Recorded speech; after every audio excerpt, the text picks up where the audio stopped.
hao? Ni hao. I only know two words, ni hao and sheshi. I'd like to thank you that you have invited us to share our experience. So I'd like to thank the organizers, Taiwan Montessori Educational Center. Thank you, Dr. Chen, put this together with the Y2 Foundation. We've met last time, Mr. Andy and then Cynthia. Okay, so I'd like to speak about our experience in the Philippines.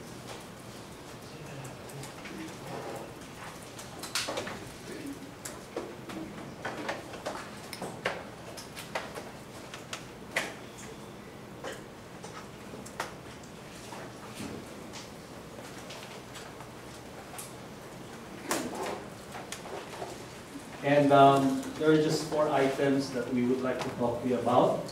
The development of the school, the difficulties we encountered and how we overcome them.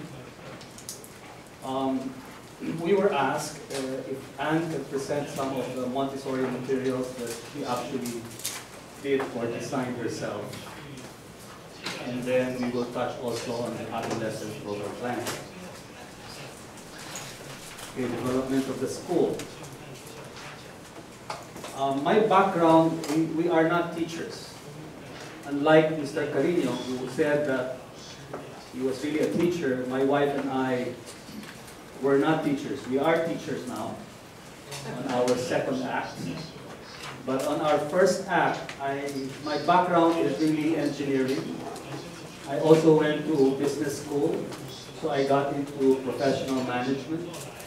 My wife is also a corporate person. She is into human resource, and she had her own company in Manila, which was a human resource company. So that was our life before we became teachers. And I'd like to show you the 7,107 islands of the Philippines. That depends on if it's high tide or low tide. Our main island is Luzon, and then we have a scattering of group of islands. We call that the Visayas. And then you have Mindanao. Now, the capital city, which is Manila, is in this big island called Luzon, and that's about 16 million. I understand the population of Taiwan is like 20 million? 23? Okay, so that's just our city of Manila. We're already 120 million. In the Visayas, the major city will be Cebu, which will have close to 1 million population. And in Mindanao, Mindanao is an island where, especially on certain parts, it's very Islamic. Okay? The history of our country, we have been under Spain for 300 years. So by and large, the faith orientation will be Catholics. However, there are portions of Mindanao that have not been reached by Spain, and you will have the influence of the Islamic community. And sometimes we have problems there. We call that place Mindanao. And the key cities will be Davao, which is about 1.5 million. To fly from Manila to Davao is about the same time it took us to fly from Manila to Taipei. It's about 2 hours. And then there's this island, there's city, which is also progressive, which was about 600,000 population, we call Cagayan de Oro. Okay, so my family, we live in Manila. We grew up in Manila. We were made and assembled in Manila. We met in Manila. We got married there. However, in Manila, that city has expanded quite a bit. This was sometime in, I think before the war was the Orange Manila, and then after the war it became bigger. So Manila now is quite large, and we call that the National Capital Region. Okay, about 16 million people. In 1994, somebody hired me to design a processing facility in Mindanao and after building it, to manage it. So I moved my family to Cagayan de Oro. Around the time, in 1994, our children were aged 8 years old, 6 years old, boys, and we had a 2-year-old boy, and my wife is pregnant with our youngest and only girl. So it was a major move for us to move to Mindanao. When we got to Cagayan de Oro, is the city where you fly in, you have to travel for an hour to go to the place called Bukidnon, where the processing facility will be. And it's a beautiful land. It's a plateau. We're beside the pineapples. And in 1994, our major issue is, where do we educate the children? Our 8-year-old and 6-year-old sons were already attending a Montessori school. It is actually the Montessori school of where Mr. Carino is now managing. Obviously, he was not there. I don't think he was born already when our children were going and attending that school. Anyway, my wife and I decided that we will homeschool our children. But you know, my wife is maybe because of her psychology background, he wanted Montessori also for our children, especially the younger ones. Remember, I had a 2-year-old boy, and she had she was pregnant. So when the baby came out, and she was like 2 years old, and this is the family photo, right? And my little girl is already like 2 years old. My wife and I decided, okay, why don't you study Montessori? So you go to the States, get certified. She came back, I built her a little house on the prairie, and she had 10 students, 2 of those are our own. I am not a Montessori person, okay? I mean, if your wife wants that, you give that. That's okay. Happy wife, it's a good life. Well, folks, that was many years ago. That was many hairs ago. Our children are now grown, okay? And this is now our family, and we have a new addition. So we are brand new grandparents, okay? My 2 sons, the older sons, this one and this guy, are, they're here. They got married, so we got 2 daughters-in-law. My eldest son joined the school and is doing the finance and admin.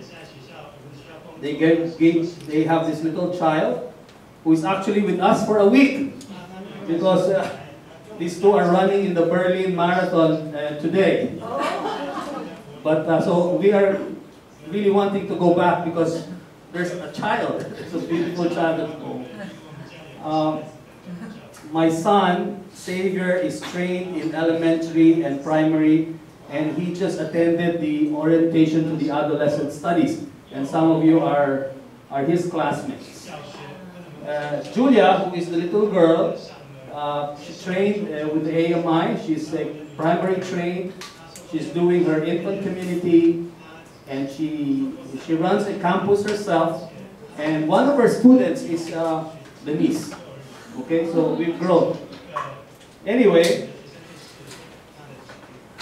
we've set up the school in 1999 in Cagayan de Oro. And it grew to about, I would say, 150 students. And the next question we've had is this. Because the children are now in their 6th grade. So the question is, do we offer high school Montessori? Is there Montessori high school? And we did not know if there was a Montessori high school. So we looked at the internet and we found out that some orientation is happening, and we eventually, my wife said, it's now your turn. Why don't you go there and attend this Montessori orientation to adolescent studies? And that was the first time I met David Khan. In 2003, I belonged to the first batch. So I would say we're kind of like the guinea pigs. And Lori was there, and she was also my mentor. And Adam showed the beautiful Montessori campus in Hershey. I asked myself, where are we going to get that when I come back to the Philippines? But those 6 weeks was transformational for me. I admittedly will tell you, I was only looking at this as a means of livelihood for our family. I am a business school, I have an engineering background, and for me all of this was just production and exchange. Until I attended that Dr. Che, I think also got a little bit transformed there. After 6 weeks, I was calling my wife. I was a little bit emotional. I said, we got to do this, and we got to do the third plane. Because our own biological children are in their 5th and the 6th grade, and they're going to go to high school, and we want to do it. And our problem will definitely be, one of the problems I will list you will be definitely is land. Anyway, in 1999, in Cagayan de Oro, we set up our first campus. In 2005, we were able to produce a farm campus. I finished in 2003. In 2004, our first graduates from elementary were like about 12 students. So the parents were asking, what's your plan for high school? And I was telling them, we will have a farm school. What? What will happen? There's no farm here. What's the whole idea? Of the 12 students, there were only 5 who said, okay, we trust you. We will go to your farm even if you don't have a farm. And those 5 students I taught. I hired another person, I trained that person, I taught math and English, and the other person did the science. We tried to do what everyone tried to do, what will be the program like, and we didn't have any model. We looked at this little Bible of Maria Montessori and tried to do what we can do. But I knew that we needed a farm if I want to produce that environment for the children. But we eventually had that, and I'll tell you the story about this farm campus. Around that time, in Davao, one of our teachers got married, and she said, okay, I'm resigning, and her husband brought her to another town. And one day she called, it's boring here, Chris. Can you put up a school here? I said, that's not a city, there's no children, there are no students there. Why don't you go fly back to Davao, we'll set you up a school. So that's when we started this one in Davao. It will be built out in 2006. And then we ventured in Manila. We went north of Manila in 2006 as well. And then we opened up a preschool in Cebu that's now grown to have its own Earth Kinder community in 2008. 2 years after, we went to the Central District of Manila, and we put up another preschool that's now grown to elementary, and now the parents are looking for, where's your Earth Kinder? In the middle of the city. So those are our tensions presently. In 2012, we went south of Manila. It's a big population, so you have a market there, and people are looking for Montessori. In 2012, we put up the South Campus, and then went back to Cebu because they're now, after 4 years, they're looking for a high school program, an adolescent program. So we have an urban farm in Cebu City. It's just a block of land that we are renting, and there are, there's enough space for some production and exchange that we can create for the children.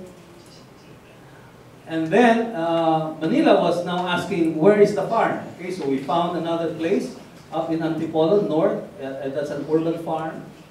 In 2016, we built another school in Taguig City. to catch the elementary products of this other school that was started in 2010. Then we did the Davao children were entering adolescence, so we put up an urban farm as well in 2016. And then we went farther south in 2017 for Santa Rosa. After another year, we set up Central of Manila, another preschool that's now growing into elementary. So people are looking for alternative education, at least from where we are. And if you deliver Montessori very well, we hardly advertise. It's essentially word of mouth. And if you're starting a school, really, the people who will market your school are your parents. The parents are the ones who talk to other parents. And we've learned that lesson, so from the very start, every couple who will enroll a child will have to go through a parent orientation, which I normally handle. Okay, difficulties encountered and how we've overcome that. Definitely teacher training. We have a teaching complement of about 180, and about 100 of those are in the classrooms teaching. We train our own teachers. Land is a problem and capital is a problem. So those are the three things that we've encountered. For teacher training, I'd like to say that key to any learning endeavor is the teacher. Any learning endeavor, the key person is a teacher. Key to any prepared environment is the prepared adult. And they have to be prepared not only in theories, but prepared in the heart. So I particularly remember what Adam said yesterday. There has to be this immediate connection that you know this person loves children. And sometimes we list that. I mean, we have our own hits and misses, and it takes a few years for us to understand, does this person really into education and love children? And normally we find out after 2 or 3 years, the heart is not there, and the teacher leaves. So any school is only as good as its faculty. So the proponents, we train with the MI. My only training or orientation is the adolescent. My wife Anne is the one who's trained with infant community, with primary, with elementary, and she also attended the Montessori Adolescent Studies in 2015 when it was first offered in Europe, in Sweden. So equipped with training, the proponents train the school's faculty. So we have a group in the school we call Instructional Quality Center, which my wife handles, and we train our own teachers. Okay, land. Well, if you're not running a farm campus, in most of the campuses that we've started, we just lease. I mean, there's no capital, you just rent. But the moment you start looking at a farm, then you need land. And the problem is, your market is in the city and land in the city is expensive. Okay? So I will go quickly and build this up to the connection to the land. And normally I use this for parent orientation, and I do not know if all of you are properly oriented with Montessori, but let me run through this, and I will be conscious of my time. Okay, I would like to say education in Montessori thought will go beyond academic objectives, and its focus has always been to inspire your child to become lively. Do we agree? Lively? Do you want your children engaged? Yes. What about self-motivated? Yes. What about creative? Yes. What about responsible? Yes. And one last thing that we will always tell the parents, do you like your children to be caring? there has to be a level of empathy that we have to develop in the children. And then I will show a fundamental principle of Montessori is that children will teach themselves. So I go through that, and I will tell the parents we will not really teach as much as we are going to inspire. So how do we inspire children? We create prepared environments. That's a Montessori jargon. Okay? Prepared environment. So in front of the parents, I ask them, by the way, and you can do this, okay, folks? Our parent orientation, at the very start, I ask the parents, who are the primary educators? What will the parents say?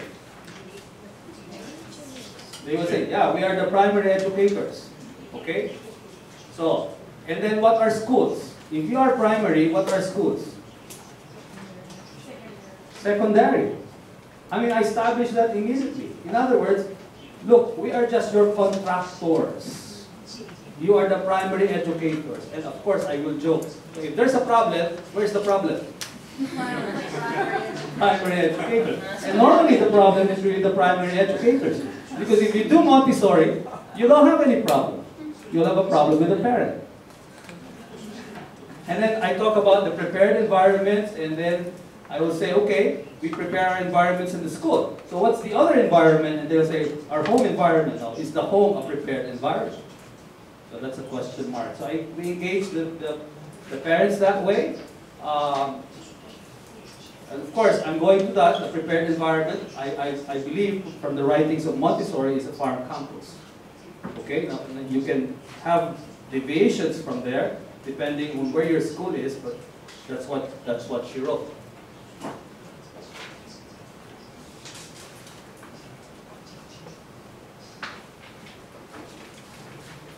These environments have been carefully thought out through decades of scientific research that began in the 1900s, and Maria Montessori dedicated her life. What did she do?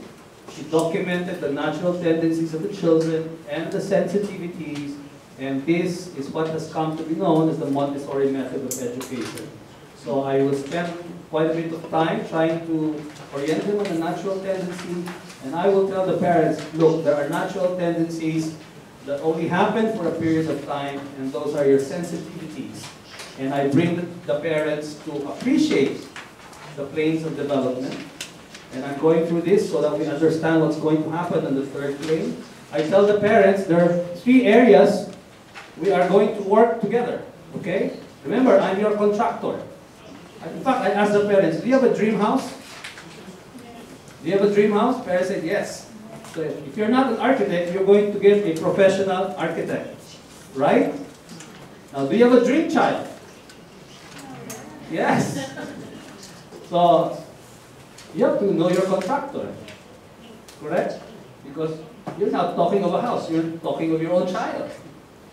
And the contractor, actually, you can leave the contractor on his own because he's the professional one. But if you're the primary educator, you got to be involved. And there are 3 areas that we would like to influence your child. Remember, cognitive, which is what? The head. Physical is the hand. And then affective is what? The heart.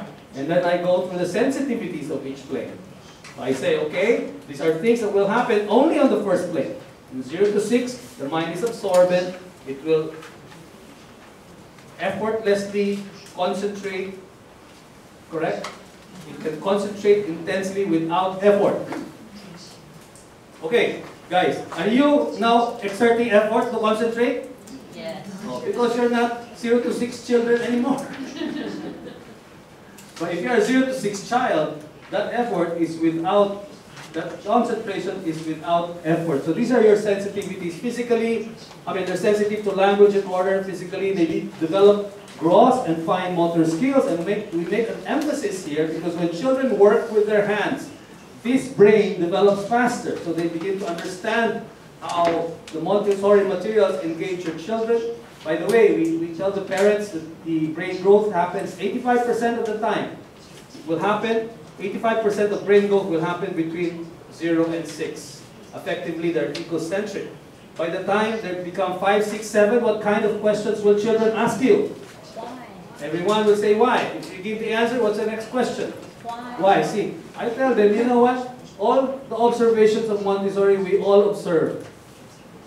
The genius of Montessori is to tell us what to do with what we observe, or what not to do with what we observe. So everyone agrees, okay, that's inquisitive, that's imaginative, that's reasoning, and physically it's very stable. They run, they cartwheel, they hardly get sick.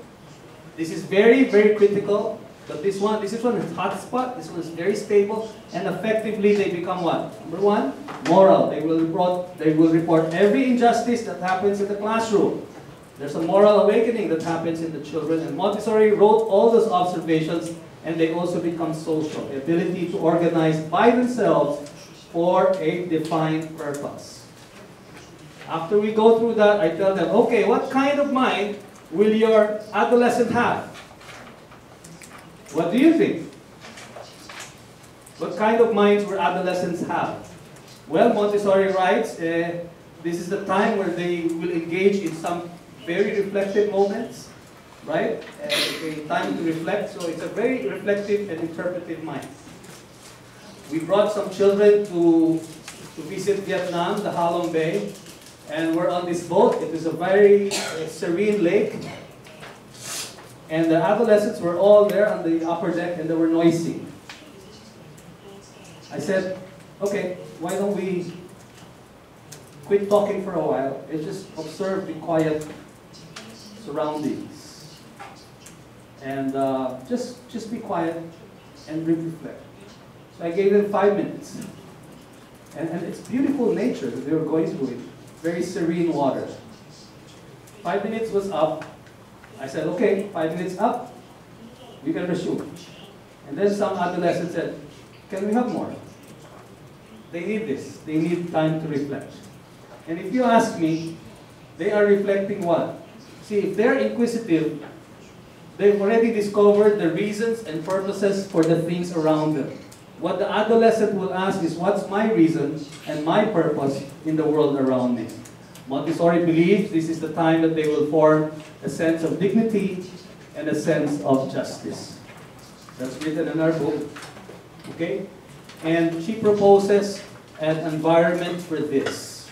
Because just before they become or enter the fourth plane, where formative education matures, and what happens in universities are years of specialization, and now you have a young adult, okay?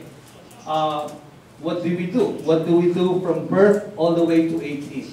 See, Montessori is really human development, and it's continuous. Every plane will build on the earlier plane, and the earlier plane will give support to the next plane.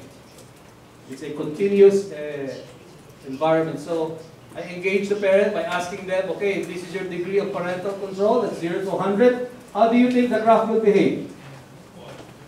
Going up, steady, or going down? Of course, it's going to go down, right? It's in the adolescent years that you start to release the child, because one day, they're out of your house, they're on their own, and you have the young adult. So, I engage a parent who's a parent of a 3-year-old. Our job is how do we bring this 3-year-old to become a what? A beautiful young adult. And this is our limited window of what? Control. So while we have control, we prepare the environment where? At home, and where else? In school. Our influence is lasting, parents. Actually, I became a better father when I went to Ohio. When I read her books, I became a better father to my children. I understood them. Our influence is lasting. Our window of control is what? Folks? Limited. So this is precious for all of us, right? To be engaged in a vocation like this, because we're doing something very, very, I would say, very spiritual, very emotional on behalf of the parents. It's a very noble vocation that we are all engaged in. And I appreciate Maria Montessori for her observations and her methodology. Okay, so these guys are egocentric, they're social, okay? And here, this is the genius of Montessori. Our world, folks, our world is not only social, we are socio-economic. What Montessori did is to get the world of the adult and put it in the adolescent years. You agree with me that during the early times there was no school? Am I right? Am I right? So when children are entering adolescence, and I happen to be the carpenter of the town, guess who will be my apprentice? My son. So my son will begin to understand, hey, I have a meaning in this little town. I probably will be a carpenter too, just like my dad. That got erased in the Industrial Revolution. We created the industries, mom and dad worked in the factories, and we created a school system, and I think we all know that. And no one's left with a teenager. I read a book that said, you know, this teenager is a creation of that Industrial Revolution. And we're finding out it's a time to goof off. What do teenagers do? So this is very critical. We need to handle this third plane. It's a hot spot. And Montessori proposes, why don't we bring the adult world into the third plane? Because it's socio-economic. So you got the microeconomy and you got the production and exchange. If there's going to be any distinction running a Montessori adolescent program, it has, for me, it will be bringing in the socio-economic world of the adult. And that's why Montessori, if you read her appendices, proposes a farm campus. Dr. Montessori believes a farm environment with an experience-based curriculum can provide the optimum conditions that address the sensitivities of the adolescent in his maturing journey to adulthood. So, Montessori, I will quote, she said, therefore, work where?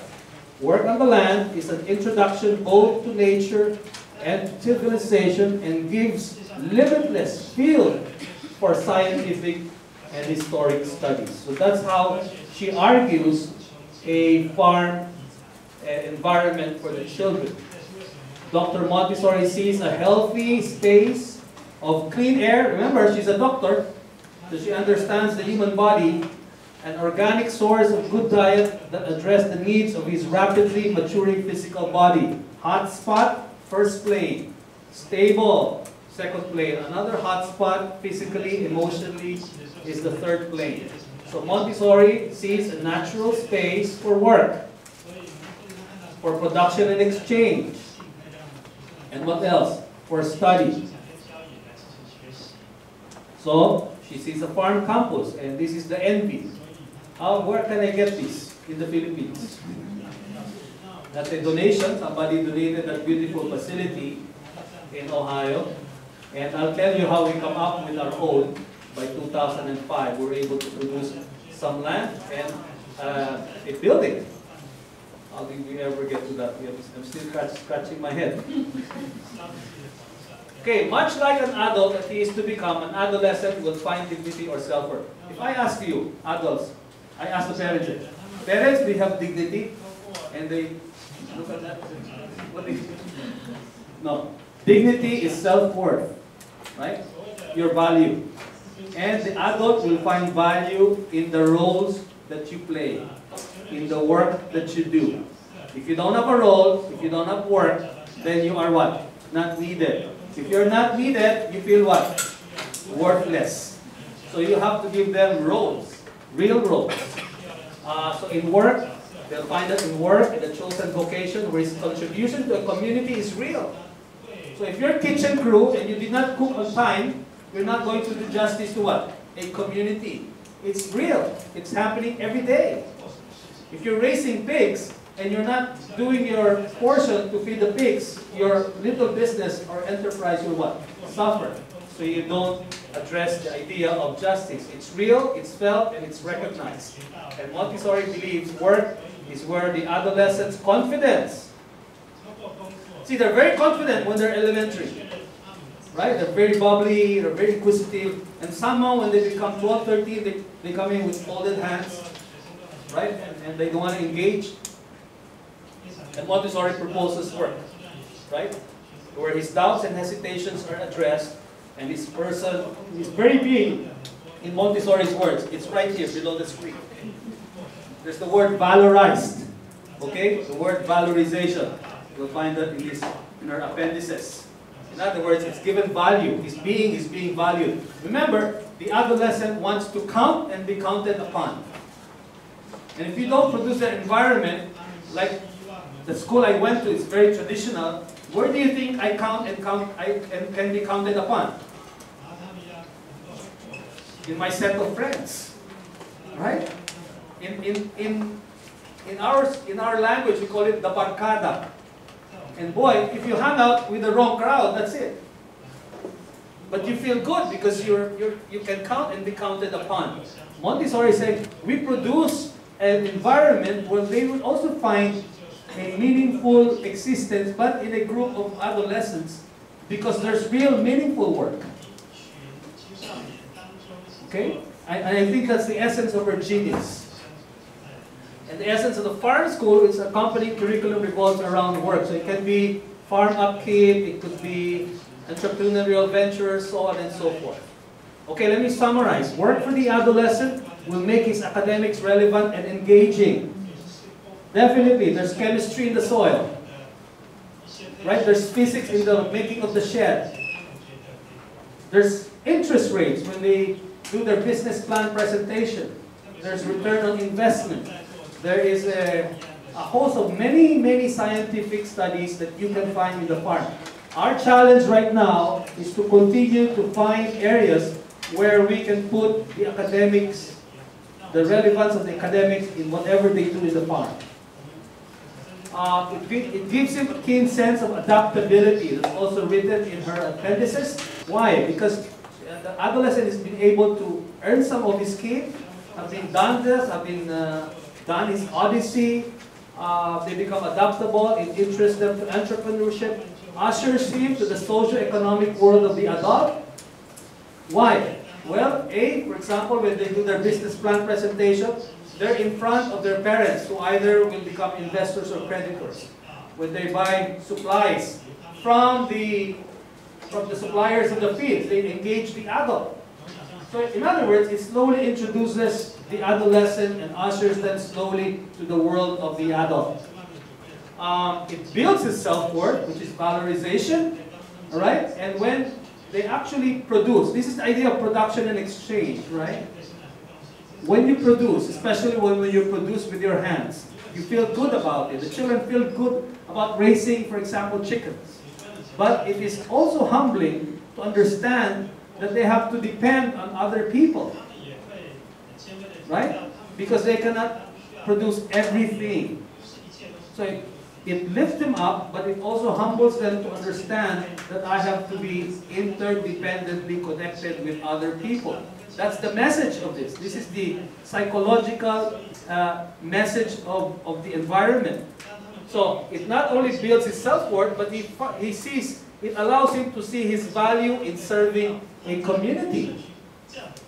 So that when they pursue medicine, for example, they will do it and become doctors for what? Others. For businessmen, for others. You know why I like this? Because the schools that I went to in high school was very competitive. It was a rat race. You gotta be ahead. And sometimes you probably needed to cheat to get ahead. That was my thinking. Right? And then I went to a business school that teaches the same thing. How do you get the competition out? Right? And sometimes you enter into a very ethical decision whether you're going to do something that's not good. But here, I think if we expose our children into this 6 years of this kind of life, they become that. They become that person where they can find their worth, but at the same time see their value in serving a community. And Montessori was right. There should be developed the most noble characteristics. That is to say, a sense of justice, and it's right down below, and a sense of personal dignity. So justice and dignity is your affective thing. Okay, Having said that, this is the farm, and you will see some of the signages here. But I would like to focus on something what the adolescent wrote about this farm. Some years ago, they said this: there is no Wi-Fi in the farm, but I promise you, you will find a what? A better connection. All right. Okay, so because of that, you need land. And the problem with land is this, right? The cost of land is this. The distance between the school and the city, the graph behaves this way. The school has to be in the city because your students are normally where? In the city. And the graph looks like this. The nearer you are, the city, the cost of land is what? It's very high. So that's the problem. Really, the problem. It's very hard to replicate this because of this land issue. And your market is there. It's in the city. Sometimes the graph behaves even like this, right? So, here's my problem statement. I presented this, I think, in 2016 in Houston because people were asking, how did you find land? I said, well, we did this. I said, creating prepared environments is key to Montessori. When the financial capitalization for a prepared environment is huge and the profit margins from school fees hardly justify going to the bank, I mean, the bank will not lend you money because you cannot pay back immediately, then philanthropy or donation becomes the only option to prop up economic viability. Someone has to donate like what Ohio did. I mean,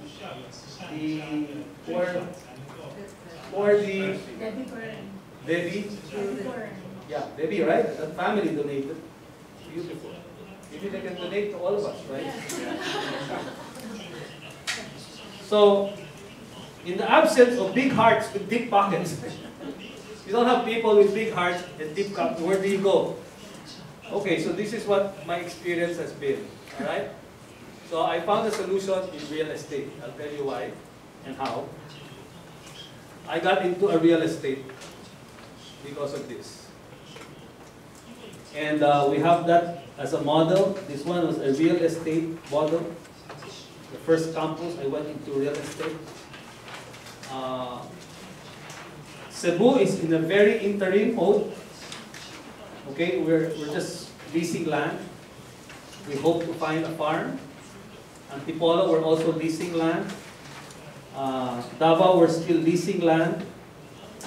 And I have a comparative table of return on first cost, okay? If this is, letter A is without cost of land and letter B is without cost of land. And it will look something like this. This was 2015. The first cost will be like $2 million for a land like 10 acres from our point of view. And you'll build your own building. All of this will cost you like $2 million.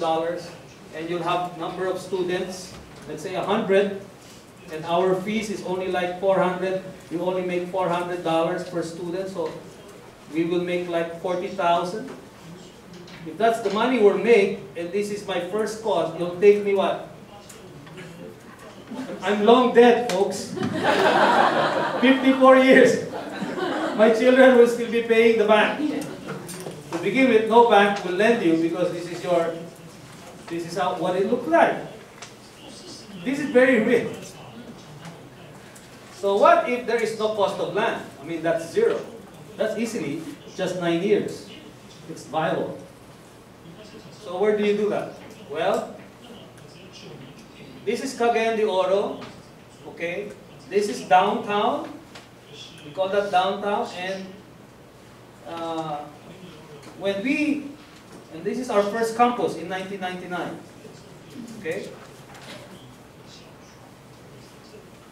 Now there's a portion which they call uptown. It's really kind of elevated. It overlooks the city. We call that the uptown. And major developers went into this area. I'll show you a big portion of that.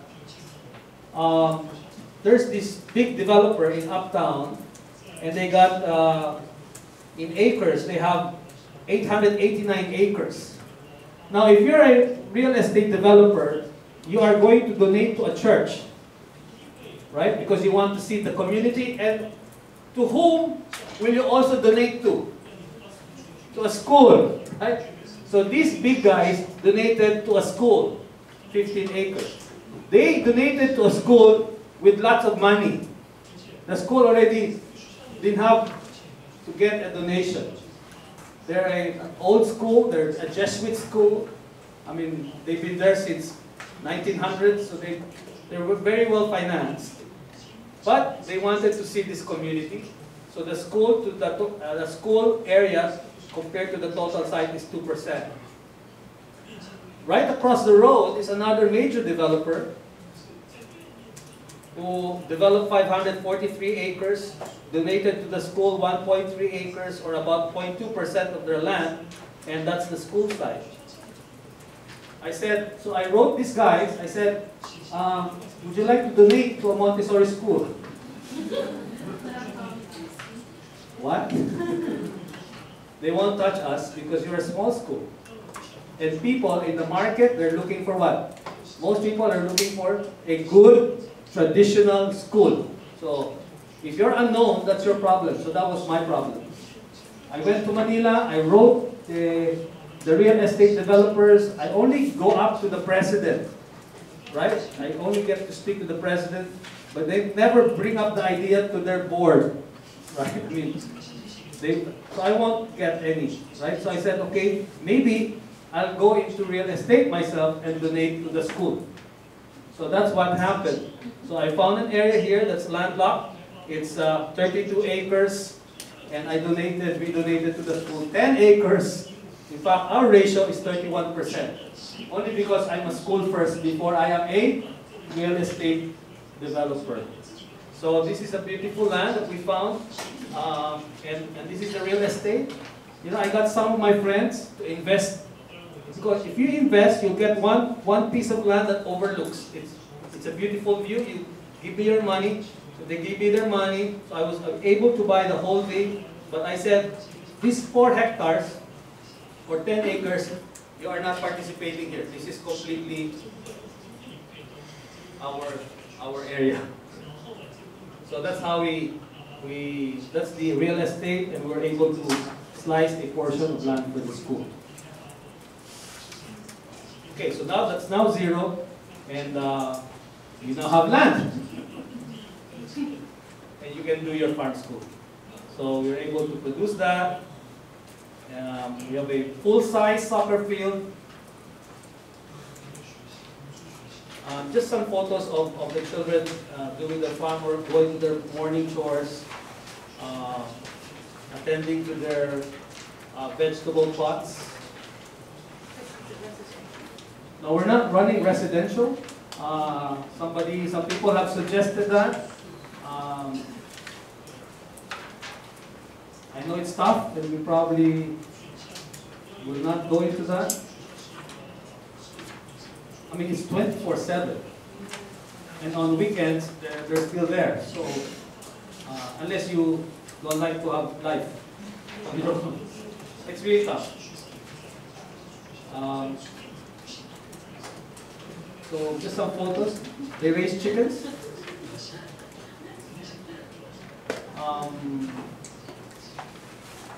So it really engages them. I'll show you a video later. Okay. They're feeding their animals. Now we have rabbits at the farm. We have ducks as well. We have grown to aquaponics. They are advised not to give names to their animals because it's harder for them to slaughter it because they get attached to the animal. In the Philippines, you can be treated with what they call lechon. And the children do that. They begin to understand value addition. Really, they're very early at grade 7, grade 8, they're very savvy. The word P&L is in their mouth. They speak of P&L and ROI. They treat their parents either creditors, in other words, I owe you interest at the end of the day. And it's not a math book problem, it's a real issue.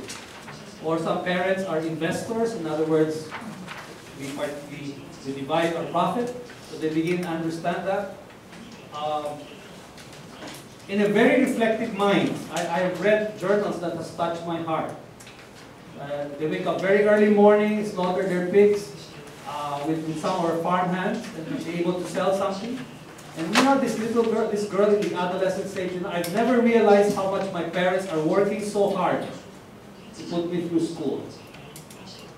Because she begins to understand how hard it is to make some money. And another boy reflected in his journal, he said, I have grown to respect the farmer. I have grown to respect the farmer. So those are very reflective moments for them. I'm now getting some partnership development because the school is getting a little bit known, and so some developers are now asking us, would you like to put your school into our development?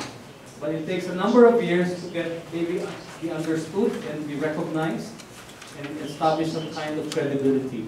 So, those campuses are still interim urban campuses.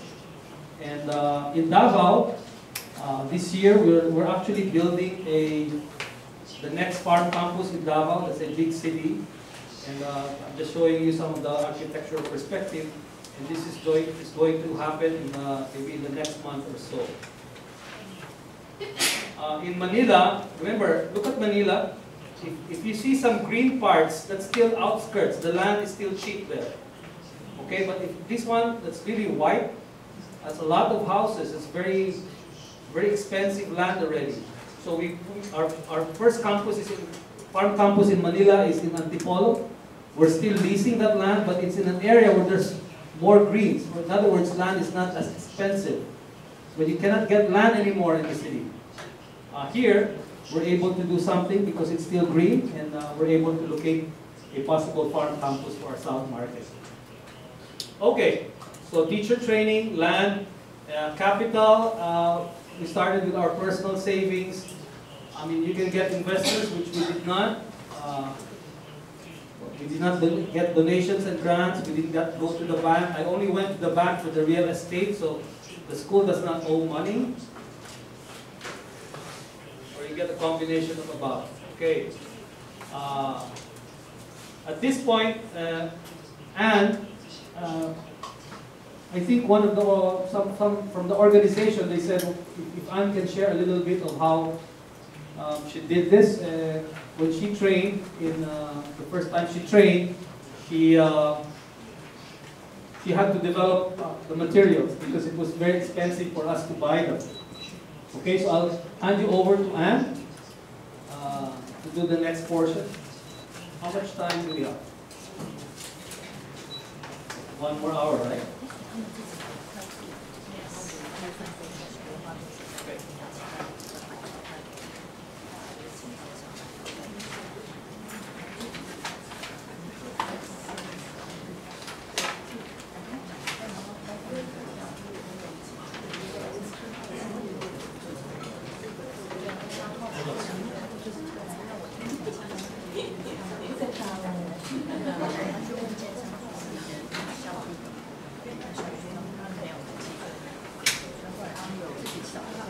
Okay.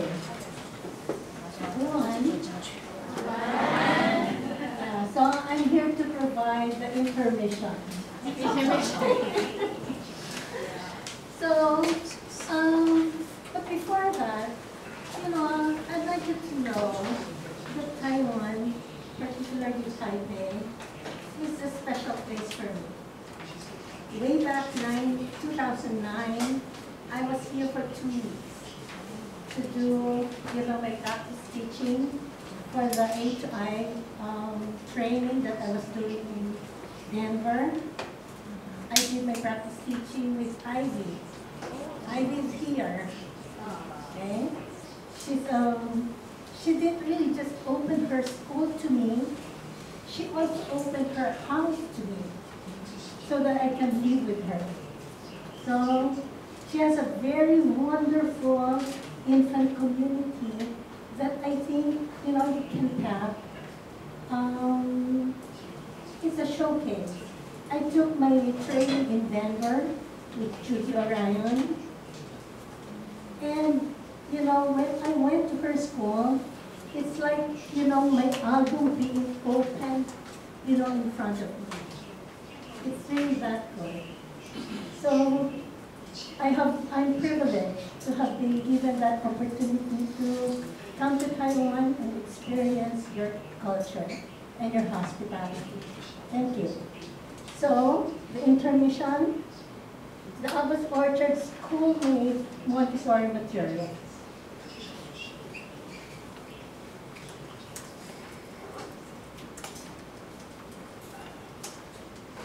You know, the Montessori materials, we know, is a key component. They are key components of the Montessori prepared environment.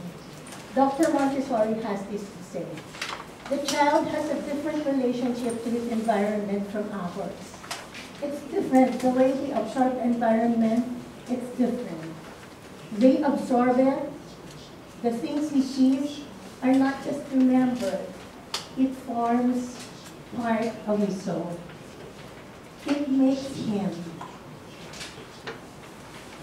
He incarnates in himself all in the world around about him that his eyes see and his ears hear. And we can see this in the absorbent mind. So, words of Dr. Montessori. When we talk of the Montessori prepared environment and the Montessori materials, we have to make sure that they are complete. Okay, these are really key components of how we have to, you know, view the Montessori materials. They have to always be in good condition so that they will attract the children. They should always be available for use. It's not supposed to be placed just in cabinets for show or demonstrated to the material to the children and then kept back in the cabinet. They have to be available for use anytime, and they have to be freely chosen. So meaning to say the prepared environment has to have a complete set of these materials readily available. Now, as I continue, allow me, you know, Chris mentioned how the school started, how we started, but give me, you know, a few moments to also talk to you about my thoughts about it. You know, from the metropolis, as he said, we were actually corporate people. I was a headhunter.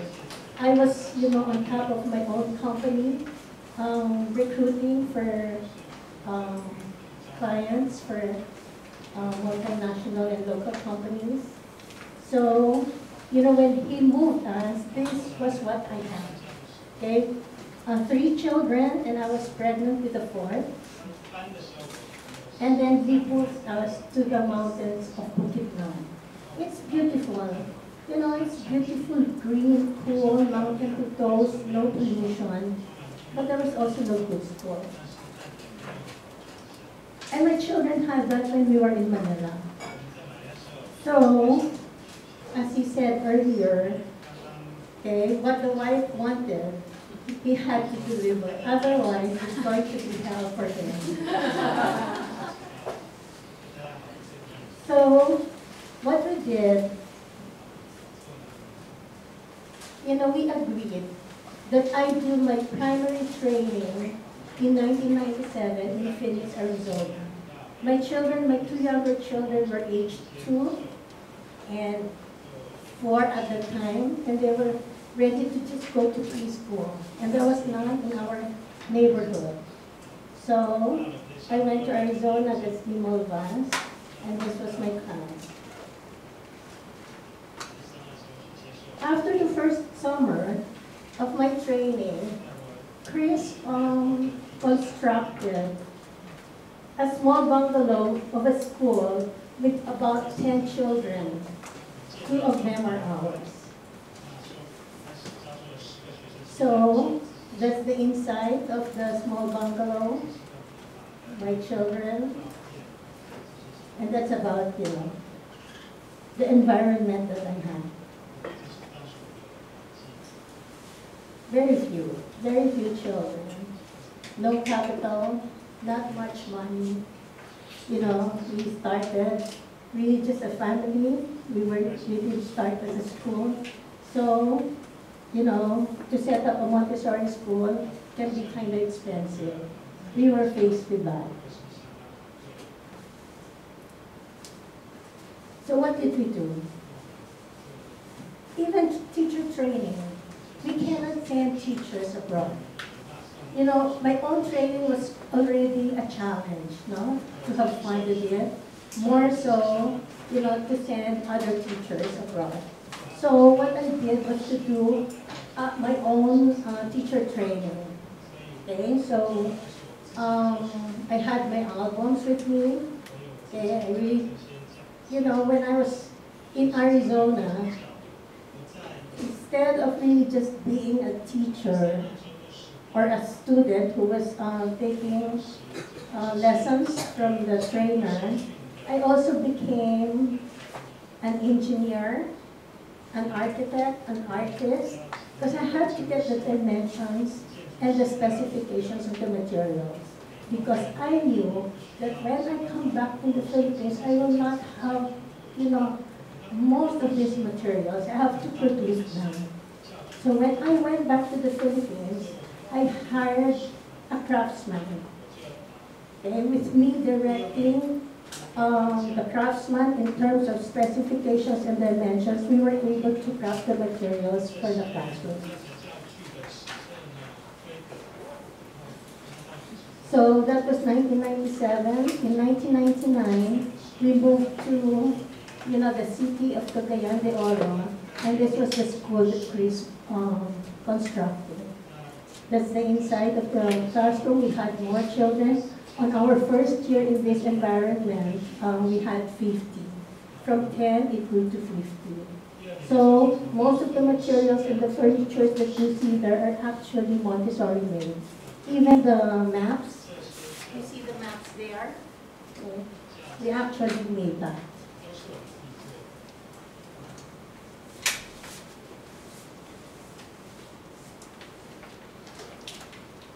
Currently, 20 years from when we started, Chris explained that we have 13 campuses in different cities in the country. We have 4 farms. We have 1,500 students currently, with about 160 to 180 faculty. That's our farm campus in Cagayan. In terms of our population, number of environments, infant community, we have 3. Cancer, we have 16. Elementary, we have 28. And our kinder, we have 10. A total of about 57 environments spread all over. You know, if we will depend just on, you know, the commercially provided materials, it's going to be very expensive. Considering, you know, the tuition that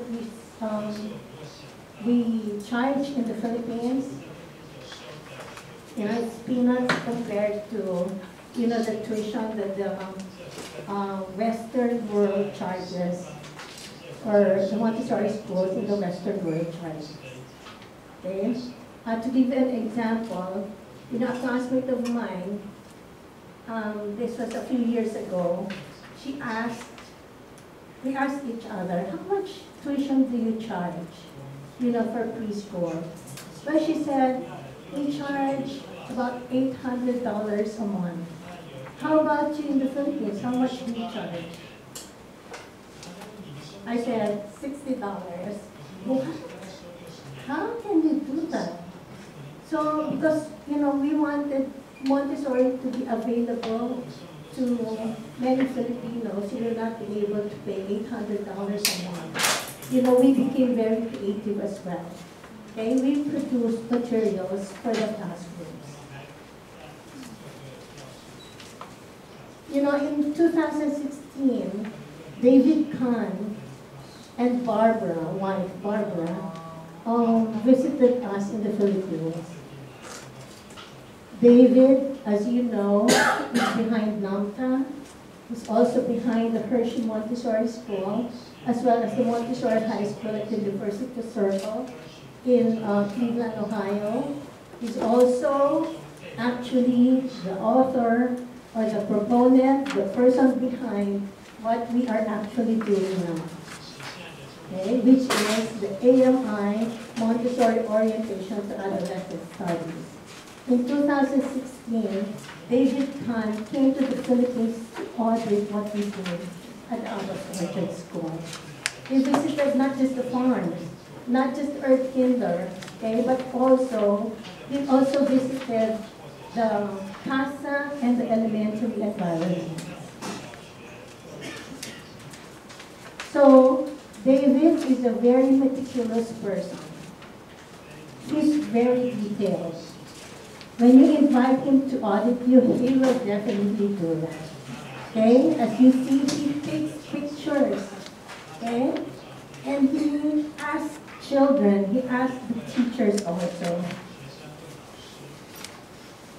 So, you know, one thing about David's visit, which was very inspiring, when he came, he stayed with us for 2 weeks. But when he arrived, he was talking to me about bringing in AMI consultants. Okay? So he was, repeating that. But as he went through, the different environments that we had for children, after the 2 weeks of his stay in the Philippines, it was nice of him to say, Anne, you don't really need to bring in AMI consultants. You are doing a lot more, okay, than many of the other schools that he's visited. That was very inspiring and very assuring.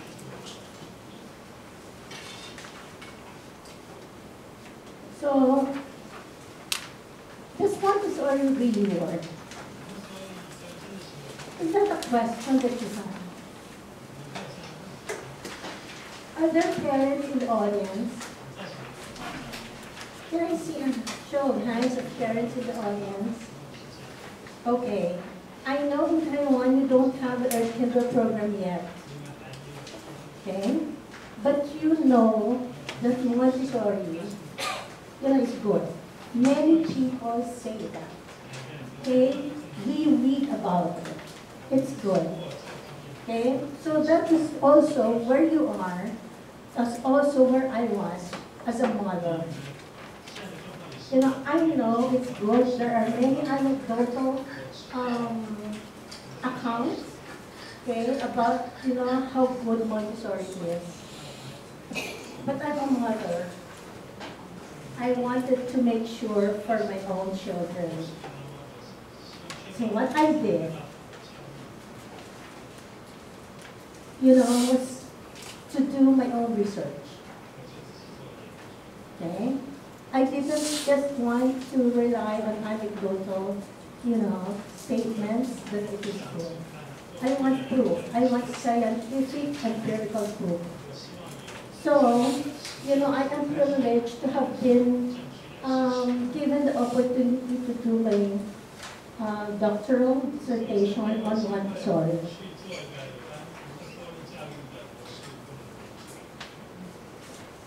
And it's entitled The Impact of the Montessori Educational Programs on Cognitive Achievement.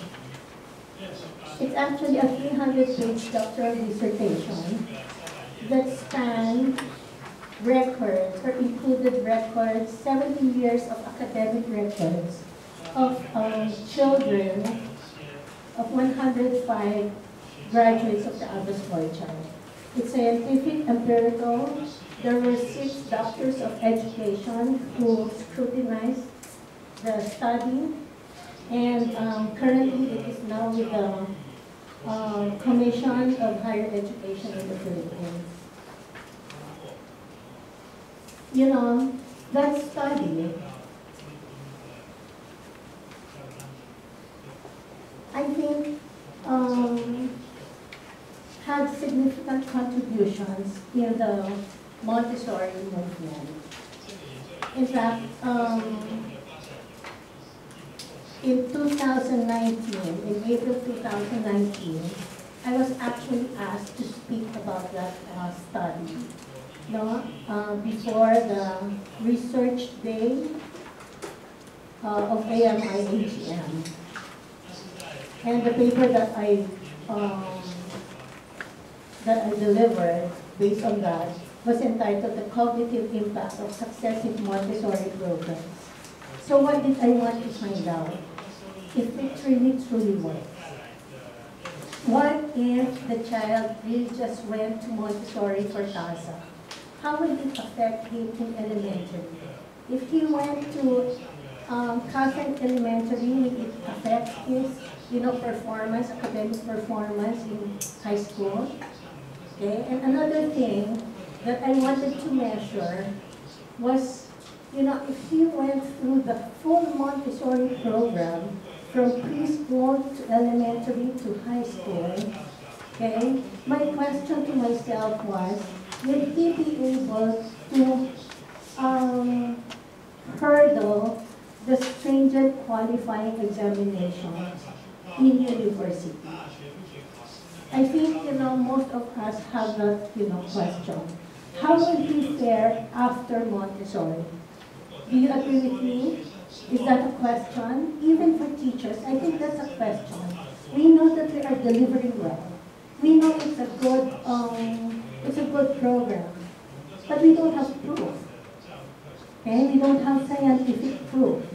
And this paper was aimed to present the proof for that. So, the significance of this paper, okay, in fact, you can find this in the AMI website if you want to see the results of the paper. Okay, you can find that in the results or in the AMI website or, the AMI AGM 2019 website. It's featured there. It's also published, in German. Sorry about that. Right? In the German Montessori magazine called Das Kind. It's also going to appear in the new journal called Montessori Collaborative World Review. In fact, its maiden issue is going to be released this month. Okay? So, that study featured or took the 105 graduates of the Abbas Orchard School from 2008 to 2015. And this was what, I measured or used to measure. Okay, how will they perform in, the qualifying examination of the top 3 universities. Sorry. Okay. The top 3 universities. I'm not present. So, technical challenge. Sorry about that. I'm not present. It's there. See?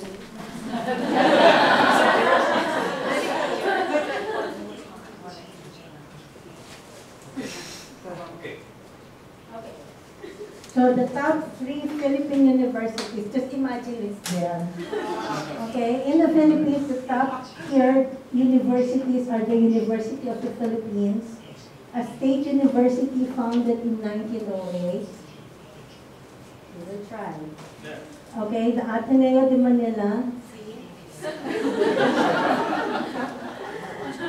Don't look at me. It disappears when you look at me.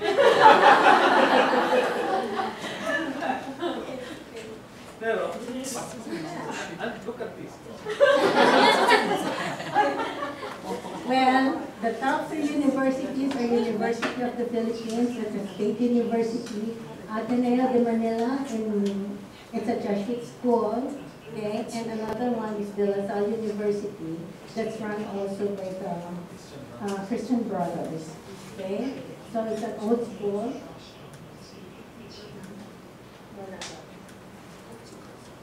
It's an old school. In fact, you know, when we talk about the University of the Philippines, to get there is very competitive. In fact, in 2018, there were like 90,000 applicants. Okay, and they got only about 11,000, you know, for the University of the Philippines school system, very competitive. So I wanted to measure how our children will fare in these three top schools in the Philippines. Are you interested to find out how they did? Okay, I will share that with you after I talk about the materials. Okay? So, back to the materials. Okay, that's my topic. Okay, so my topic, materials, and these are the things that I will talk about: types, tools, team, throughput, class. What are the types of Montessori materials that we produce? We have three-dimensional materials. They are wood-based and other materials-based, rubber, acrylic, and we also have the two-dimensional materials. They are the teacher-made materials, timelines, charts, forms, and, you know, a combination, so they become like the components of the 3D materials. So, I'll talk about the 3 dimensions. Okay, these are the machines, the tools. You have a lathe, a scroll saw, and it left me. For painting. Okay, so the team, there are very few of them, actually. You don't need, you know, a big production, okay, of craftsmen. There are very few. There's just about 2 or 3. You know, this guy in the middle has been with us from the time we started the school. He was actually the one, you know, who I worked with closely. Okay, when we produced the first materials for the school. Still with us.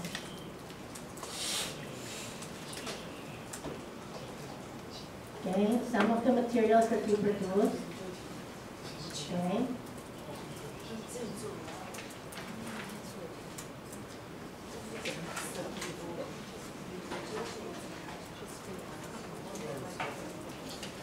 Okay, we produce them only for our own school. Yeah. Okay, you have to know the dimensions, you know, correctly. And you have to be very exact. Okay? So those are the math materials that we produce. Okay. This one's no. No. But you know, the market now sells not very expensive materials, especially the ones coming from China. I'm not sure if you know Taiwan has a producer of materials. You really just have to make sure that the dimensions and the, you know, specifications are correct. Okay? When we were starting our school, we only had, you know, the very expensive greenhouse, Gonzaga Red, very expensive. Not anymore. Okay? So the 3-dimensional materials, you can source them. Okay?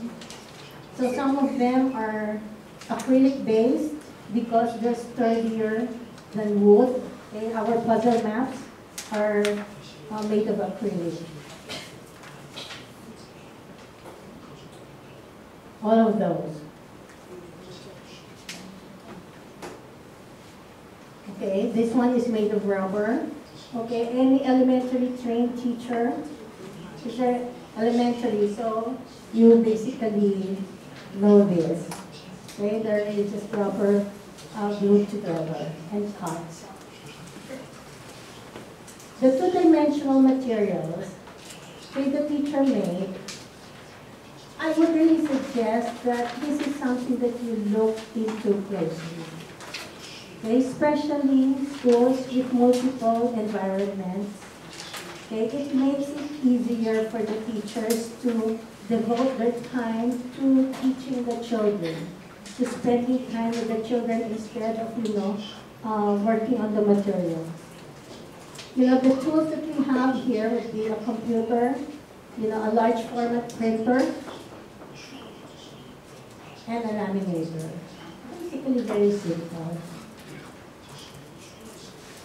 Okay, in terms of our team, we have a graphic designer, or a layout artist, and an assistant who cuts and laminates. Very, very simple, very few. Okay, in terms of their throughput, the process, we do the graphic design in the computer. Okay, that material that you see there, that's the printer, large format printer and photo paper.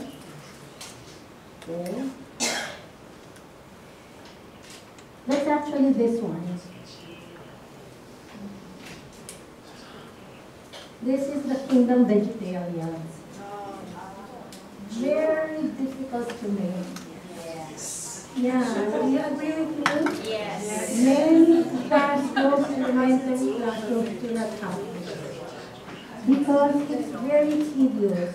If you want an instant set, you pay $800. Okay? Not with me. I can give you a discount. Okay? No, but it's available in one of the training centers. They're selling it for $800. You don't have to spend that much. Okay? In fact, there was one conference where we actually made this available. Okay? This set, I would remember, we only sold for like $250 compared to the $800 each. Okay? Because we already have it. We've laid it out, we have the printer. We wanted to share it with the other teachers. Okay? This one's also the nesting boxes. Okay? Hard to find, hard to make. Okay? But with technology, it becomes easier for us in the administration to be able to support our teachers. Okay? What you do, one-time layout in the computer, and then it's going to be forever there. If you need replacement, it's going to be there. Okay? So this is something that I would really suggest administration to look into closely. Of course, quality control is very important. Okay? It has to pass through you. Okay? And you have to check it with the dimensions in your organ.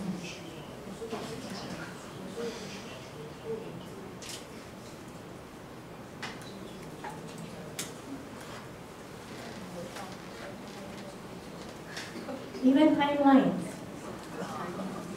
Okay? You don't have to buy, one set per classroom.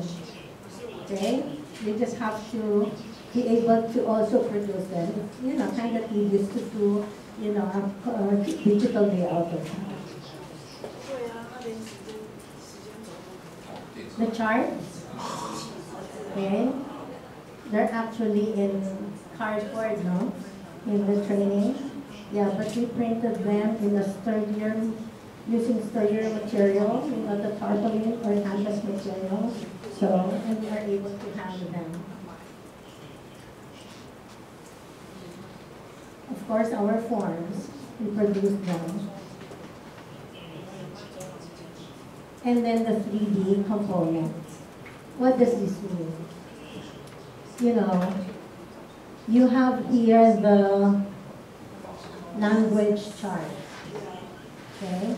The top of that is really just stickers. Okay? and then we put it on, you know, a piece of wood. So, you know, it becomes cheap, you know, and readily available.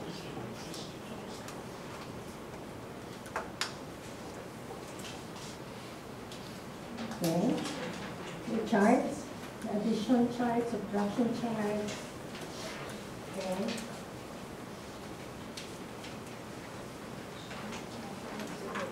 The maps.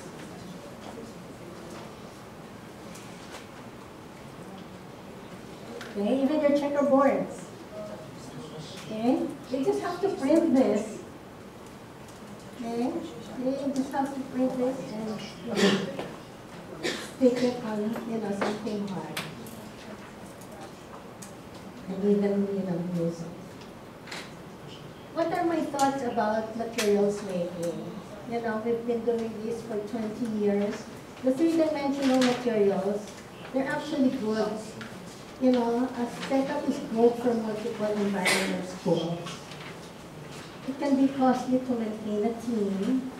You can source it from a craftsman in the community, or you can source a craftsman in the community to make for you, or you can group together and hire a craftsman to make them for you.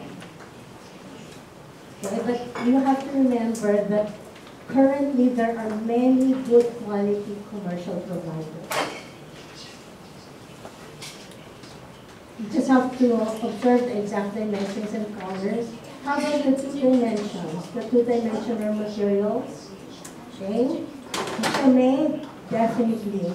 You know, in a Montessori environment, I think about 60–65% of the materials are teacher-made.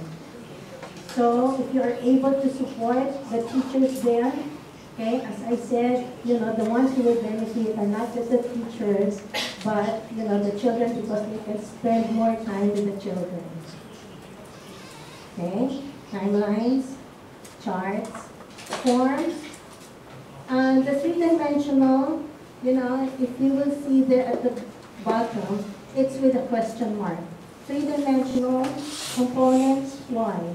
Because, you know, it's already available.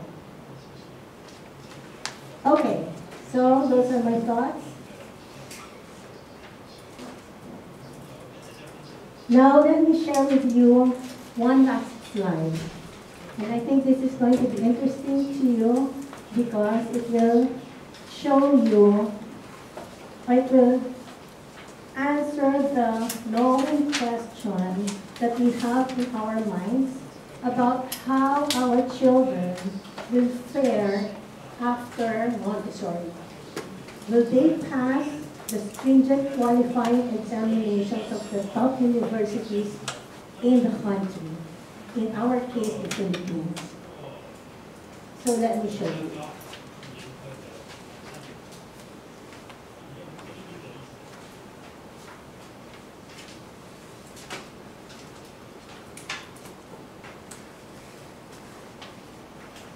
Okay.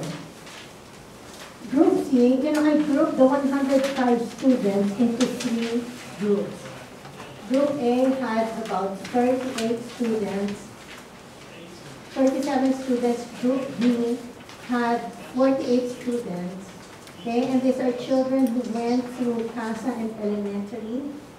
Okay, and then Group C had about 20 students. Okay, and these are children who only went through high school. No, through the kinder program of Abbas Orchard. The first group, the group that went through the full program from CASA Elementary and Earth Kinder. Okay, you will see there that 9 out of 10 students made it to any one of the top 3 universities in the Philippines. If they only went to CASA Elementary, the Abbas Orchard graduates, now out of 10 of those who went through CASA Elementary, 5 of them made it to one of the top 3 universities. Okay? And Group C, which is the ones who only went through Earth Kinder, 3 of them, 3 out of 10, made it to one of the top universities. If you will look, between Group A and Group C, there is really just one difference. Okay? This group went through CASA, elementary, and Earth Kinder. Okay? So what we are saying here is that, the Earth Kinder program is actually a very significant component of the Montessori program. Okay? So it's really good, okay, to also offer that for children to be able to go through the full spectrum of Montessori education. Okay? This is proof. If you are able to get them from preschool up to high school, you are able to really help them in their cognitive achievement. Okay? So, thank you very much. I will give it back to my husband.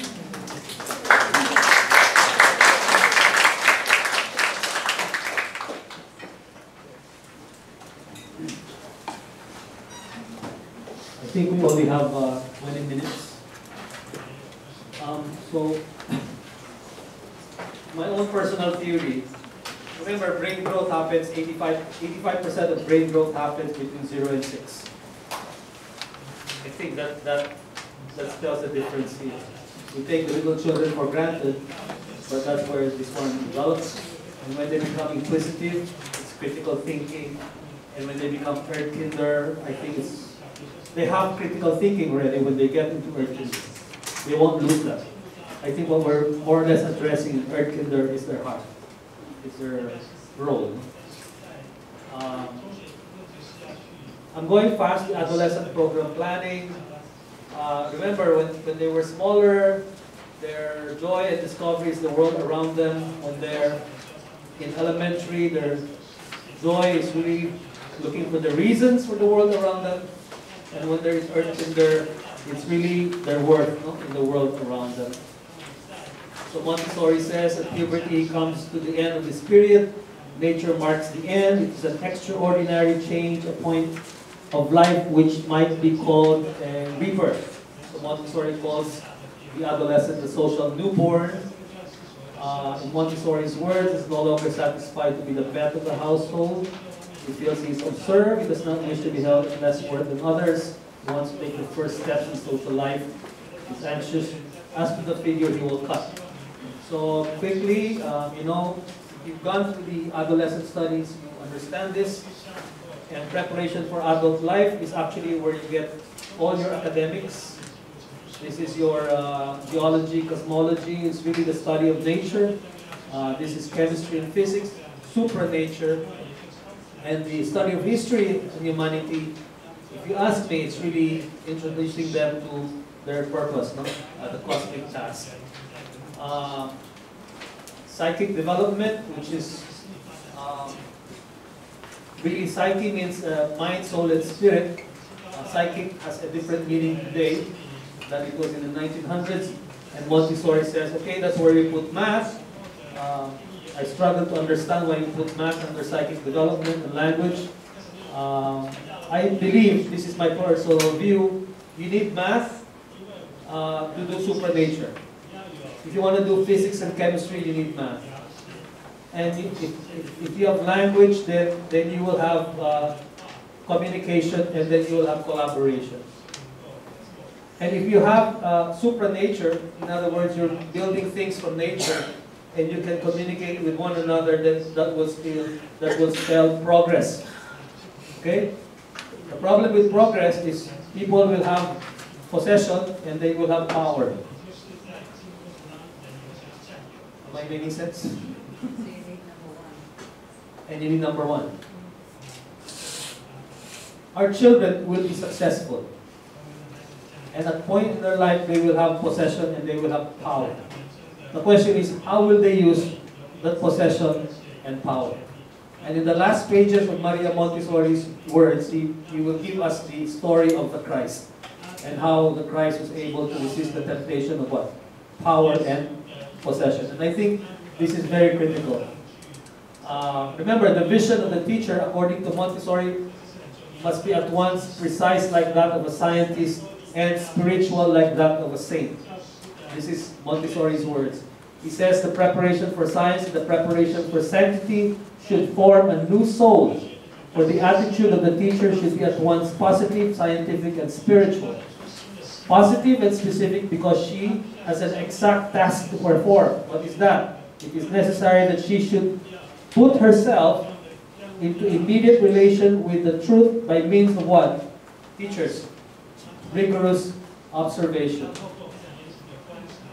Spiritual because it is to man that his powers of observation are to be applied. And because the characteristics of the creature, who is his particular subject of observation, is what? Is spiritual. So Montessori says, I shall finish by comparing the life of the human being to the three stages of the life of Christ. Behold, first the miraculous and sublime child. This epoch is the period of creative sensibilities, of mental construction, of such intense activity that it is necessary to sow in this period all seeds of culture.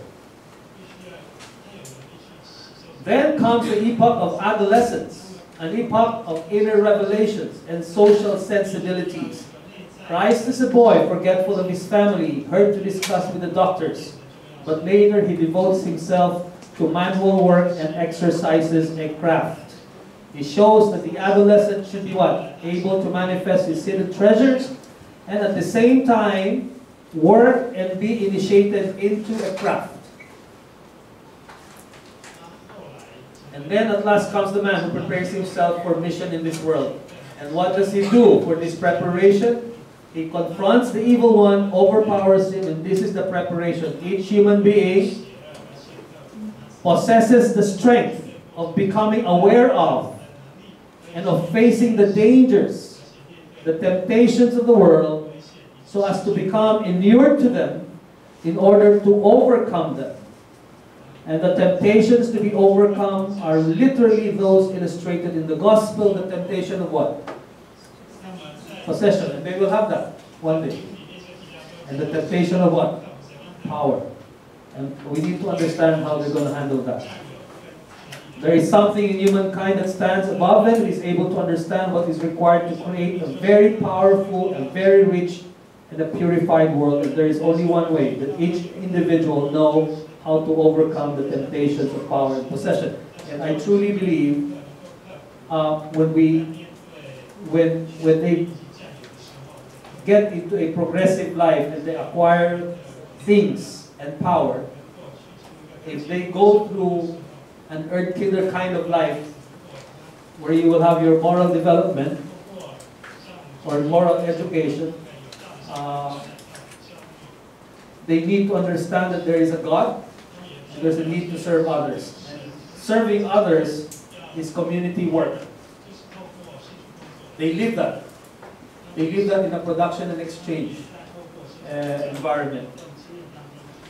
And it will teach them humility because they need to serve. So that's your psychic development. Self-expression is very heavy in Montessori, as you know. That's music, that's language, it's art. As far as music, we have the musical instruments, coffee house, plays and theater.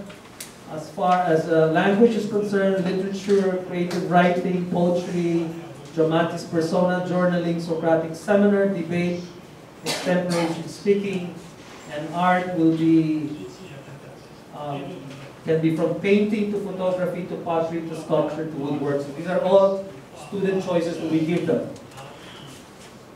I don't know if I have enough time. We do a lot of plays, but we've discovered that if we give them a chance at a major production, it really inspires them. So this is a 4-minute video of a play that the children did.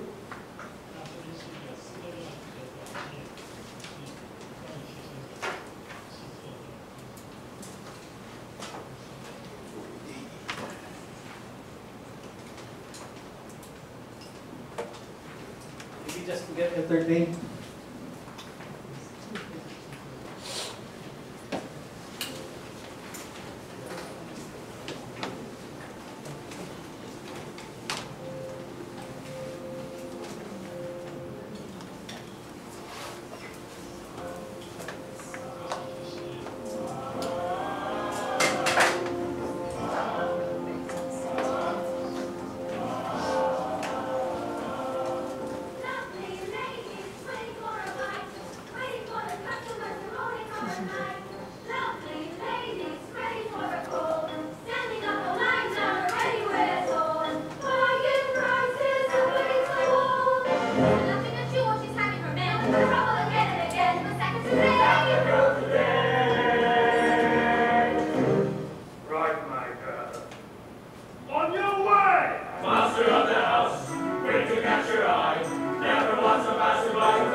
Don't do that every year.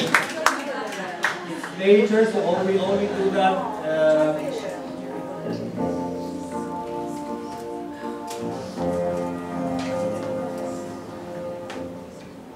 I'll close with another video that's like a 10-minute video of what we think Earth Kinder is.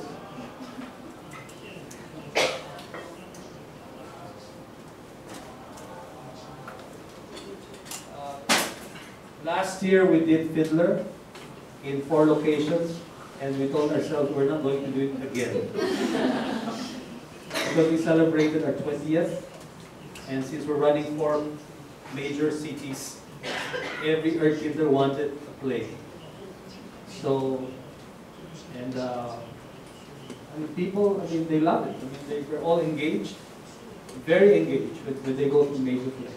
So I think that's Montessori got it right, self-expression.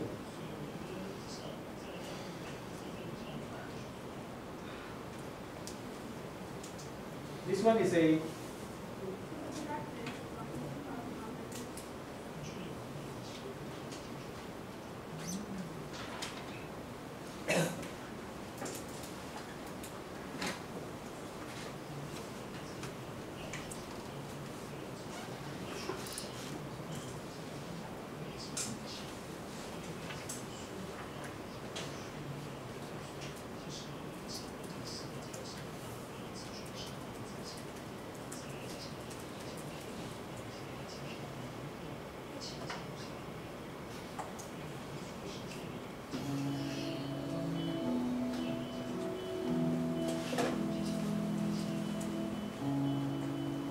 We're here gathered, 10 of the seniors of Abbott Orchard in Kinder. We're part of the organization of #FundTheFlow. Today we're going to go to the Perrine Farm. There they help people such as the Lumads with, let's say, with their economic state. And so, as students and as the starting campaign, we're trying to learn from them.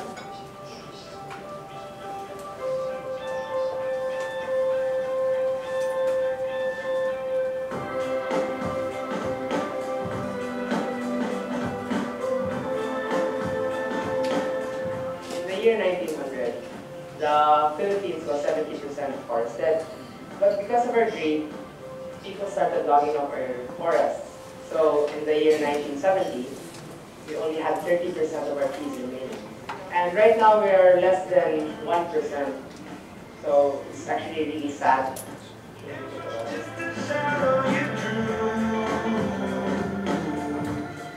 But over the summer, some of us went to Washington, D.C. to join an international Montessori summit. There we discussed water problems and possible solutions. And so we came back to the Philippines with an action plan, and that action plan is Fund the Flow.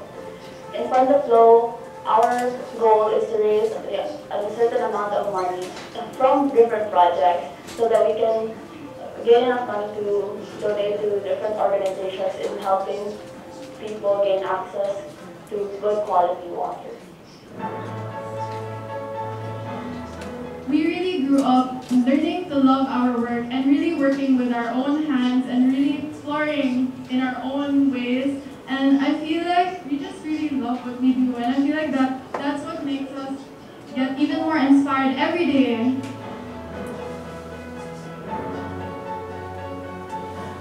Natural farming was actually originated in Japan by a Japanese philosopher and farmer named Hasenabu Fukuoka. So Fukuoka actually described his farming as shizenobu, or do-nothing farming. But the term do-nothing farming did not refer to the lack of effort put into his method of farming, but rather to the lack of artificial inputs used in his method of farming. We try to let nature flow, we let nature take its course, and we try our best to observe and respect the principles of nature. We are the financial managers of our student-run business group, Excellent. So we're going to present to you our profit and loss statement. First, we have our target growing days. And if we add this all up, we get our other expenses, which is 3,588. And if we subtract this from 15,110, we would get a total of 11,522 pesos.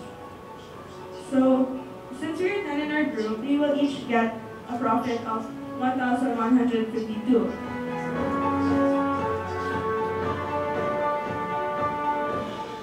I think being in the farm and working here has really opened our eyes. Our homes are very sheltered and we're very sheltered. So being out here grows us and teaches us that there are more things to have and there's more things we have to do, there's more things to learn, there's more things to grow from that are outside our homes, especially in the farm because as civilization started, so at least we can understand our connection to that.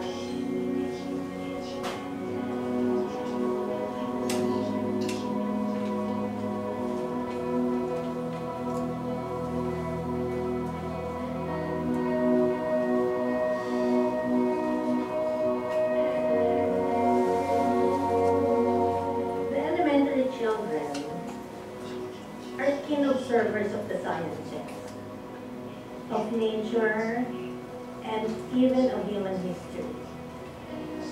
As they become adolescents, they face the same disciplines, but this time not just as mere observers, rather as interactors and positive change agents. For example, a past lesson on the river model in elementary becomes a staging area for the adolescents to do something that impacts the environment around them. So during my elementary years, there was this work called the River Model. And so last April, I was given the opportunity to go to Washington, D.C. and to talk about the problems about water access and water quality. We did find out that there are a lot of problems, just like the River Model, where sand will go down together with the water. And the reason why that happens is because there are no trees that the soil. The project that we're doing here in the slope with reforestation relates to the MISP summit. It's called the soil erosion here in India. And what we thought of a solution for that is reforestation. So we're planting trees in areas, and we're starting here near our school, and that's what we're trying to prevent by using reforestation.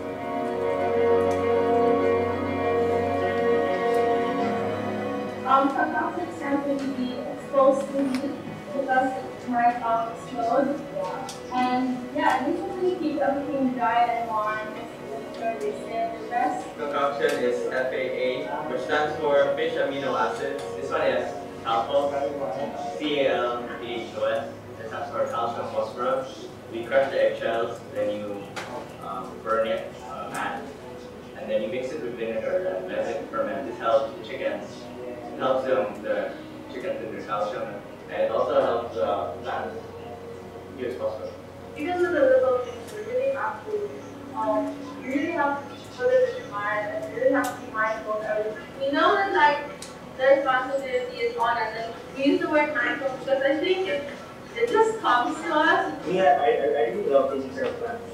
So it taught me how to step up here. Be more mindful of everything around. Our main point about a farm. A farm has nature, and a farm has a human community too. And in order for a farm to work, even with a group of adolescents, a farm has to work independently. They have to know every aspect of that farm, every discipline is in the farm. The land is about chemistry, the rain is about mineralogy, the water table is about water and its various aspects. Every aspect of knowledge is in that farm. It's a teaching machine. The other things that are significant when they do that is how they connect science and history and biology and physics. And all of a sudden, the classical theories become relevant. And the interaction and collaboration and leadership and honing of the skills of team building and eventually mission. How fickle my heart and how loose my eye. I struggle to find any truth in your life. And now my heart stumbles on things I don't know. My weakness I feel I must find. It's really an eye-opener for us to really learn to appreciate what we have. But I guess really now, doing this experience, we really had like a really clear view on how important it is to have fresh, clean water, and how there are people out there who don't have that water. Makes us all really wanna, as much as possible in our little ways, do something to help.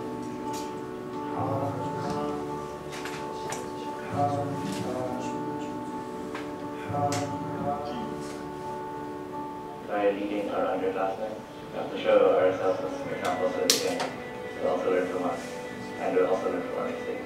It's just fulfilling the reason why you're here in the first place. You put here in a reason, there's something that reason here.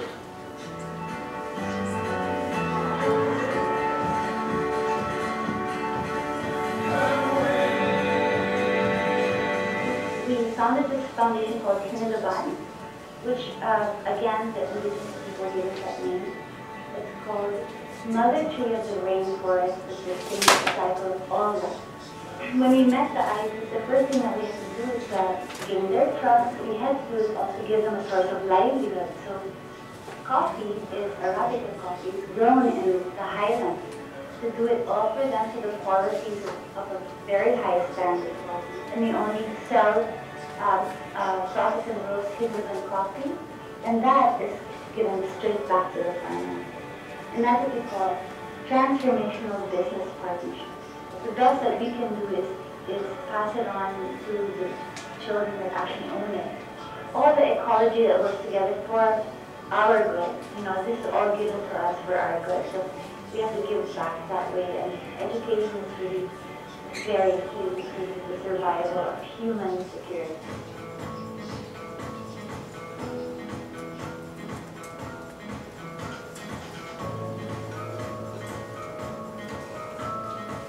Important for us, even for children, we're like blessed into families with more chance of like easier living. I feel like it's so selfish if we just enjoy it and we don't really help anyone who's born into a family who can't have that, or born into a community who works so hard to sustain themselves. And then we're just here, we don't do anything, but we get like allowance every day for not doing anything, probably the same amount of money they get for working every day. And I feel like it's so unfair if we don't do anything about it, because what kind of a world is separated by social class? That isn't in nature. There's no social class for birds, there's no social class for animals. It's a human thing that humans made up. And I feel like there shouldn't be any separation in the world. So I feel like as students, as like even children, we have these things that we need to share instead of just keeping it to ourselves, because it will like lead to our own destruction.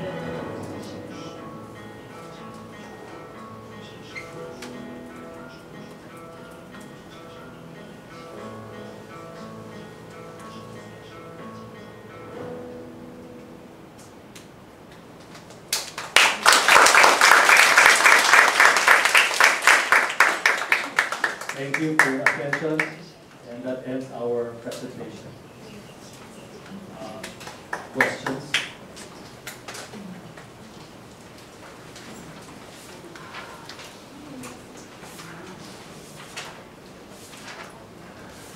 Thank you. There are no questions. Later we have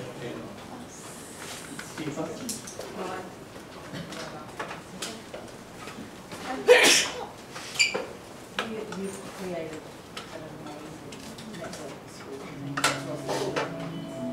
which is so impressive. But I wonder how you maintain it. I mean, there's the dry words quality assurance, but how do you sort of check up on what's happening in all of your programs in all of these environments and locations? So I guess that's the main part of the question. And then the terrible thing to ask, but what happens when you're not there anymore?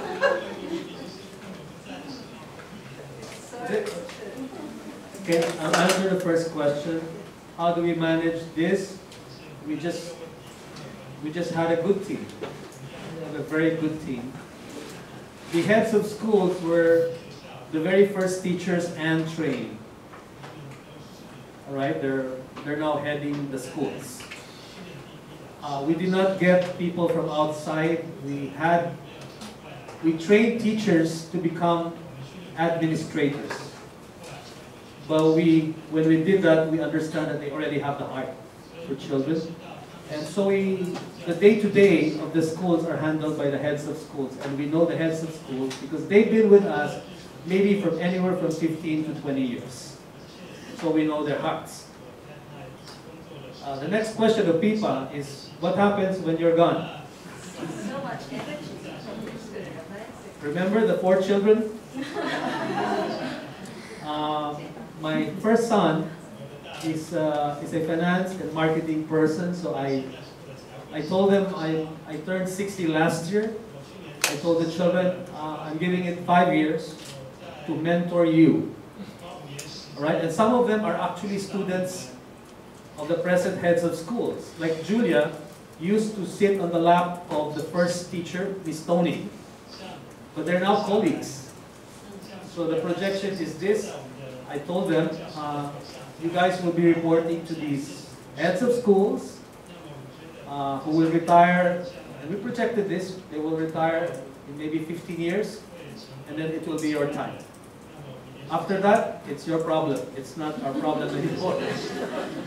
So we're on a mentoring, we're in a mentoring phase, my wife. Okay. And? Of course. You know, Abbott Orchard is considered a high fidelity school. You know, in the whole world now, there is high fidelity, there is lower fidelity. Okay? So, you know, even if we train our own teachers, we really make sure that we stick to the standards set by AMI. There's no addition. You know, what is in the album is what we apply. No addition, no subtractions. Just that. Okay, and it works. Some of you have gone through AMI training. Okay, you should have that confidence that AMI put together a beautiful, wonderful, and complete training program. Okay, that will ensure us of, you know, positive results. So that's what we do. We stick to standards set by AMI in terms of our in-house training. And currently, we are also sending our heads of school outside to AMI training. Our heads of schools went to AMI not because we wanted them trained, they're already trained. In fact, when we sent them, it was kind of walk in the park for them. But we had them go there so that they can be internationally benchmarked. When we're gone, they're the ones attending here. So we are exposing them.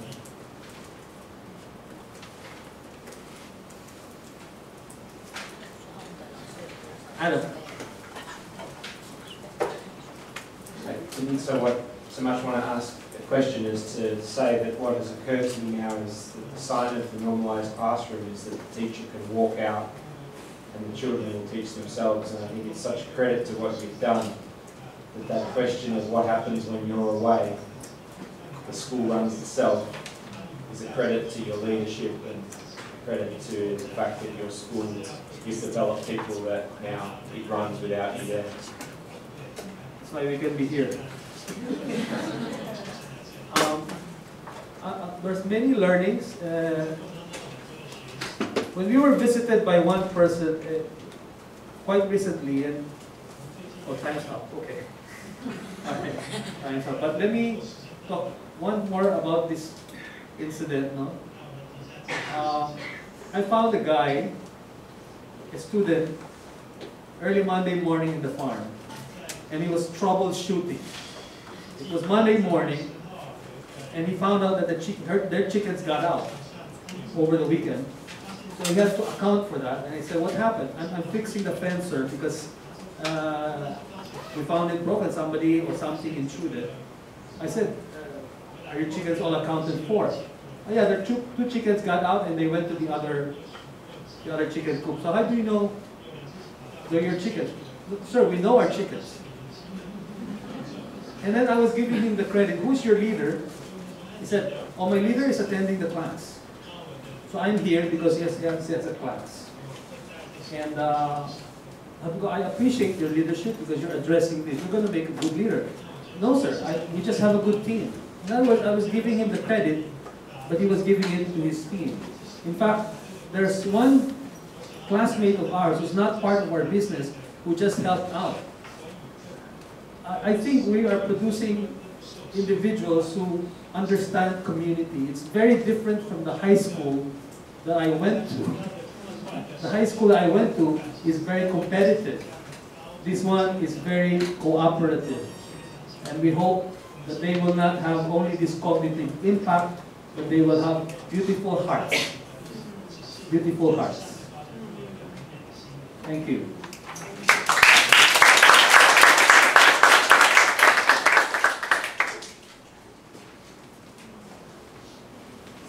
非常谢谢今天智慧堂讲座